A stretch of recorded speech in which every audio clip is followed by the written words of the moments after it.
Hey everybody, Shane here, Shoebox Legends. Thanks for joining me today for an interesting video, at least I think it is. I'm gonna get into what I'm gonna call a thought experiment regarding my own collection. And it's a topic that I find really interesting, and I'm hopeful that it's something that may kind of catch on. I would love to see kind of responses to this or other takes on this from my many friends in the YouTube community. So I've been putting a lot of thought into cards that represent significant achievements in the sport of baseball in particular. And kind of boiling that down to its ultimate, most finite result, started thinking, what if you had to reduce your collection down and you could only keep one card per year to be representative of that particular year in the game of baseball? It could be that the card reminds you of something that happened in the game itself, or something significant that happened in the hobby, or ideally, it may be a collision of both of those topics. And so I think it's a fun experiment to go through. I think anyone could do this. You could pick any number of years that you wanted to represent. You could put your own angle on it, like maybe all the cards being from a certain team, or maybe you want to do a sport other than baseball.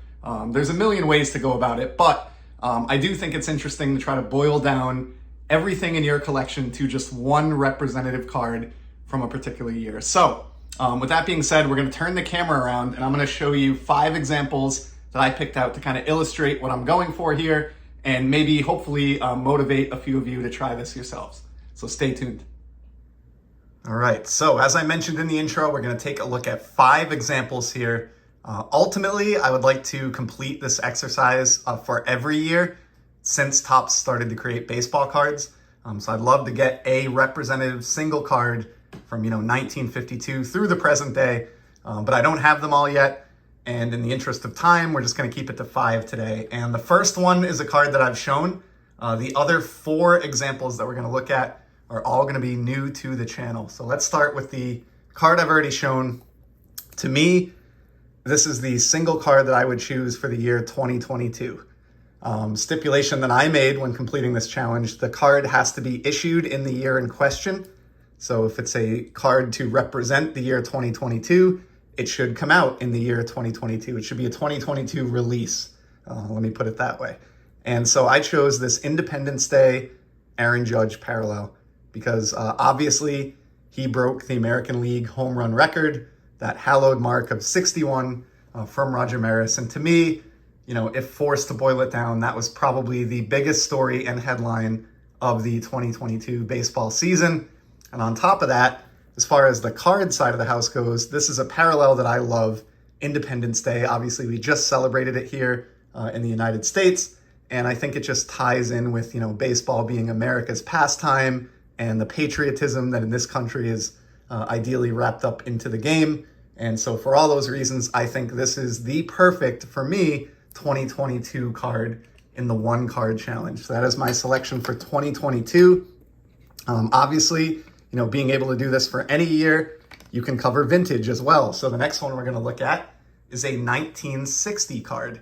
And you may be able to guess where this is going. Obviously, everybody's opinion is going to differ, but where I'm looking across the baseball landscape as a whole, and I'm not applying a filter of any one team or player or anything like that, to me, the event that sticks out in my mind from 1960 is Bill Mazeroski's Game 7 World Series winning home run against the New York Yankees. And I was able to find just the perfect card for this one card challenge for the year 1960.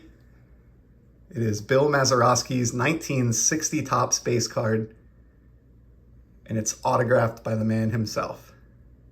Just love it. This was dirt cheap. This does not need to be an expensive exercise, which is what I like. It can be. You could pick all comma cards probably if you wanted to from every year in Topps' run or in modern baseball's existence, but it doesn't need to be that way. This card was, I think, around $30, which I was really stunned by. Picked this up only recently, actually, when I decided to do this project. This was not a card that I already had in my collection. I bought this as a result of going through the exercise in boiling down each individual MLB season to just one card. And in my estimation, the autographed Bill Mazeroski is simply perfect to represent 1960. Next one here is going to be a little bit out of the box, and I think it illustrates the fun in this challenge. If you enjoy research, which I do, I'm a research nerd, it's really fun to me to list out all of these years in a notebook and then kind of go through my candidates, research highlights of each baseball season to jog my memory, research trends and changes in the hobby in that particular year, especially for modern stuff, and putting in that time to kind of go through the mental exercise of doing the narrowing is a ton of fun. And ended up deciding on one for 2020 that I didn't even know existed, but when I found it, it was perfect. So to me, the story of the 2020 season, unfortunately, was COVID. And when I found out that there was a Mike Trout Topps Now card featuring him in spring training, but in the summertime, due to the delayed start to the season and wearing a mask in accordance with COVID protocols, I thought this was the card that kind of told the story of the 2020 season most effectively. There's no highlight play pictured here, like we covered with the Mazeroski home run. There's no record being broken like that Aaron Judge card, but when I think of 2020, I think of COVID, the shortened season that we played because of COVID, the games played without fans in empty stadiums where we could hear all the noises of the game, on our television and radio coverage. It was just kind of a spooky, surreal time for sports, obviously, as it was for everything in the world. And for that reason, this Topps Now Summer Camp Mike Trout is my choice to represent 2020 in the one card challenge. We got two more to get to here. I promised you 5. These are both going to be from the fantastic decade that was the 1990s. We are going to cover 1994 next. And I found what I believe is the perfect card for 1994. And it cost me $3 shipped to my door. So here it is. It is the 1994 Pinnacle Tony Gwynn, but it's the Dufex Parallel. How did I arrive at this card? This is an example of what I talked about during the intro, which is a convergence of the two concepts here, which is, what transpired in the sport of baseball in that year, and also what transpired in the hobby in that year. And those are the reasons, those two reasons combined, why I chose this Tony Gwynn. As most of you probably know or remember, if you were fans at the time, he was chasing the illustrious 400 season. Not done since Ted Williams, many decades prior. And unfortunately, we'll never know if he would have gotten there or not because the baseball strike ended the season in 1994.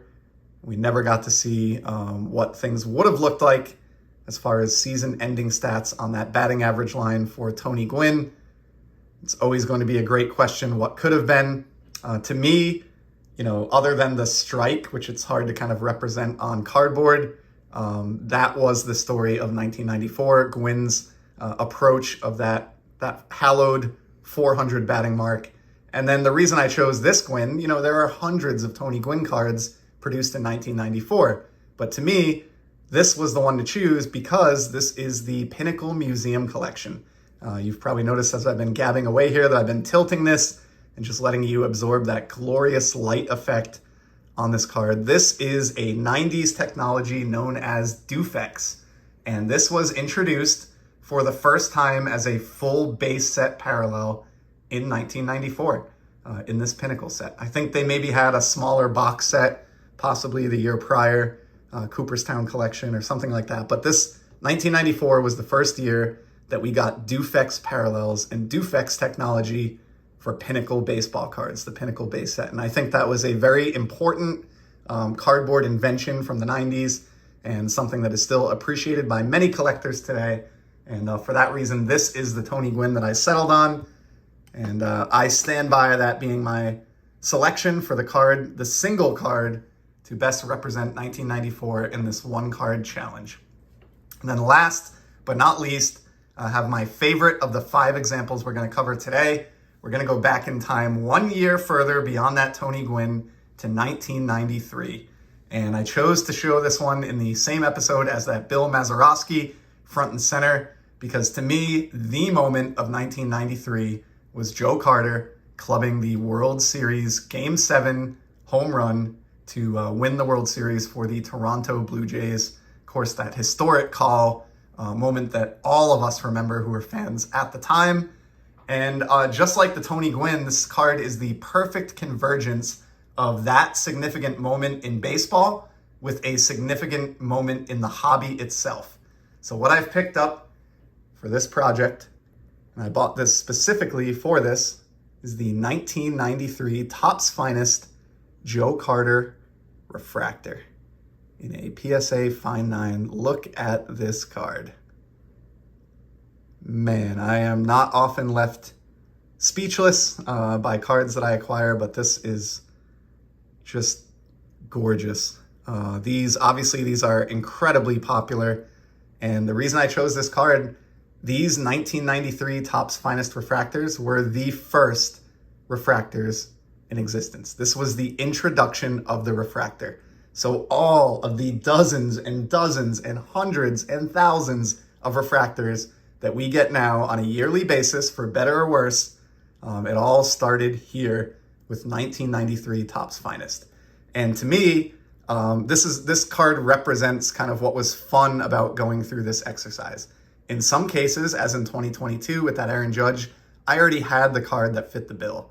In other cases, it forced me to go out and purchase a card and gain a new appreciation for a card that kind of otherwise I had maybe not ignored, but certainly didn't hold in as high esteem as I do now that I've gone through the exercise. And so I submit to you that for the year 1993, you would be hard-pressed to find a single card that better represents the game of baseball and our hobby than the 1993 Finest Refractor, Joe Carter. So there you go, the fifth and final card for today's thought experiment, the one card challenge. So with that being said, and with those examples out of the way, just want to say one more time, I would absolutely love to see some of my friends and even people I don't know, anybody in the community, show their take on this.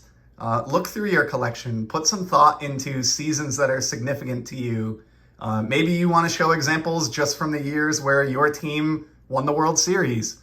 Maybe you want to focus on pre-war. You could handle this any way you want, but I think it is a fun way to look at your collection from a different perspective, and I would certainly welcome hearing more of your perspectives, as I always do. So with that, we're going to wrap today's episode.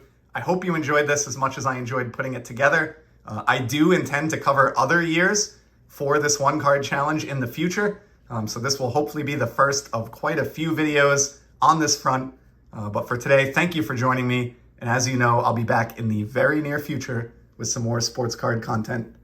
Till then, take care and enjoy the hobby, everybody. See ya.